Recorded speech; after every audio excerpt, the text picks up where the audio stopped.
Marcos, itatalaga ko ang aking sarili.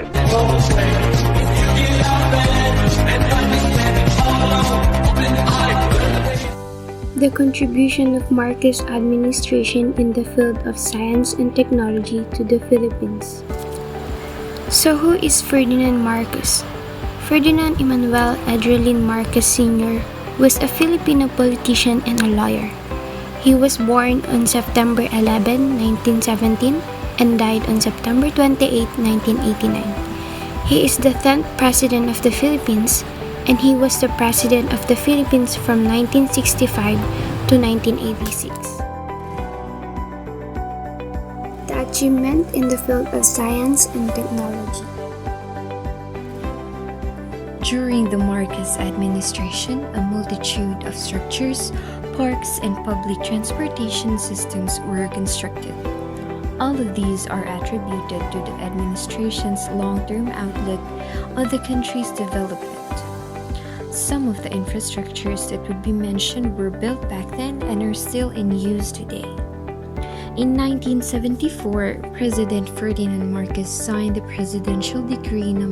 520, which authorized the Central Bank of the Philippines to construct an international conference building, acquire a suitable area for that purpose, and organize a corporation to manage a conference center.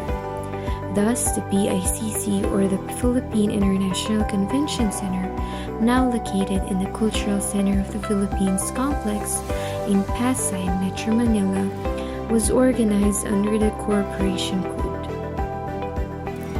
The San Juanico Bridge, also known as Marcos Bridge, in honor of the late President Ferdinand Marcos, is a 2.16-kilometer long bridge that stretches from Samar to Leyte. The construction of the bridge commenced during 1969 presidential campaign.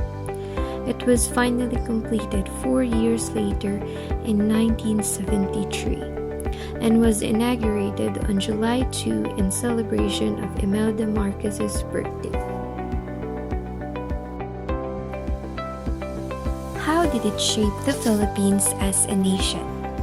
All the things mentioned earlier were some of the buildings made during Marcos's regime. Not only that, telecommunication development grew bigger, land transportation became better through the construction of roads, and irrigation in the farmlands were improved. This is all because the administration took a long-term perspective about the country's growth. Energy self-reliance. Another solution to some of the pressing problems the country has back then was the use and promotions of the renewable sources of energy. With the initiative of President Marcos, the use of indigenous energy sources were developed like hydro, geothermal, dendrothermal, coal, biogas, and biomass. And we have Agus 2, 4, 5, 6 and 7 hydroelectric power plant, and that were completed in their corresponding years. And we also have Bataan Nuclear Power Plant, Calaca Coal Power Plant, Cebu Thermal Power Plant, and Kalayaan Hydroelectric Power. These are the other power plants, and they were completed in their corresponding years. The energy sector plays a key role in the country's economic activities. When energy prices go up, the cost of food, transportations, and other basic necessities follow suit. To prevent skyrocketing oil and power rates that would eventually result in the high prices of commodities brought about by the 1973 global oil crisis, the government sought to decrease dependence on imported oil by harnessing indigenous sources of energy.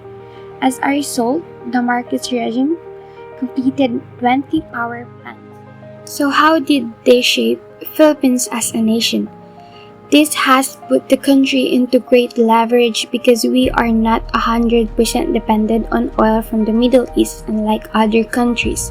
Moreover, because of this, the extensive energy resource research and explorations and development resulted in the reduction of oil imports from 100% in 1965 to 40% in 1985, and in the same year, more than 1,400 towns and cities were fully energized. National Kidney and Transplant Institute. It was established in February 16, 1981 by virtue of Presidential Decree No. 1832, signed by President Ferdinand E. Marcos. It was located in the East Avenue de Leman, Quezon City, Metro Manila, remained at the forefront in promoting world-class renal, urologic, vascular, and organ transplant health. Lung Center of the Philippines. It was established through Presidential Decree No. 1823 on January 16, 1981. It was authorized by President Ferdinand E. Marcos. It was located at Quezon City, Metro Manila. Lung Center of the Philippines is to provide the Filipino people state-of-the-art specialized care of lungs and other chest diseases. President Marcos helped shape the Philippines as a nation. He made sure that every Filipino have equal access to basic primary health care. Primary health care programs which made medical care to all Filipinos. Hello everyone, this is Justin Ganaden and today I will be sharing to you one of the contributions of Ferdinand E. Marcos, which is the agrarian reform.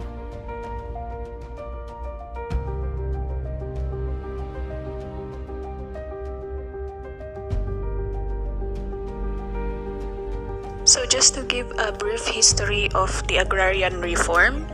So during the pre-Spanish period, everyone has free access to the soil.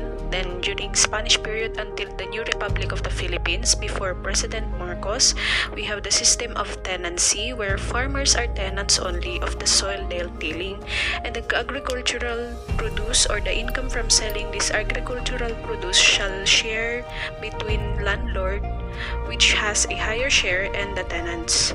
Then came President Marcos for his agrarian reform or the Masagana 99 project, which was called as the Green Project of his.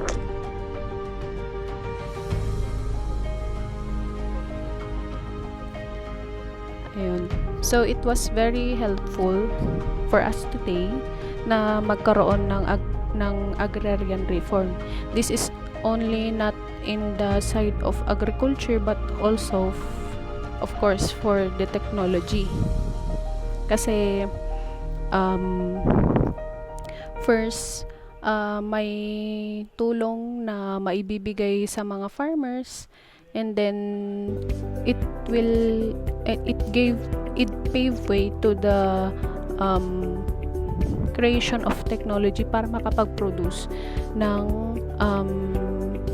irrigation, and then kung paano pa yung pagpapalago ng ating agricultural produce.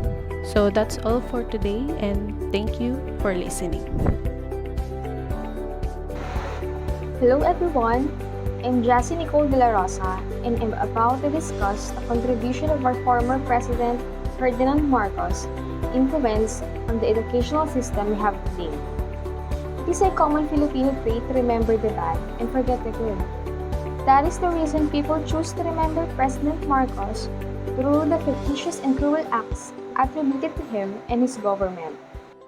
47 of the Philippines state colleges and universities were established during the Marcos 21-year administration.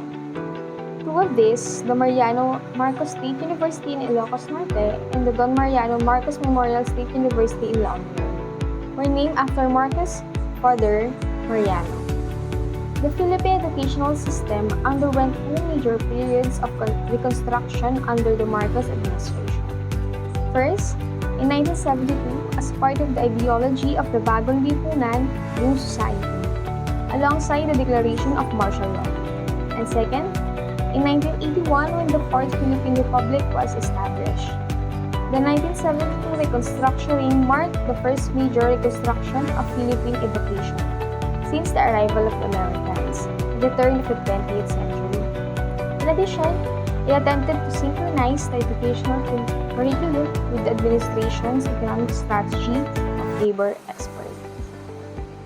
How Marcos' administration shaped the Philippines as a nation. Former President Ferdinand Emmanuel Edroin Marcos Sr., during his presidency, vowed his administration shall educate the children, men and women. Recognizing the value Filipino culture places on education, Marcos emphasized the construction of educational infrastructure as early as his first presidential term.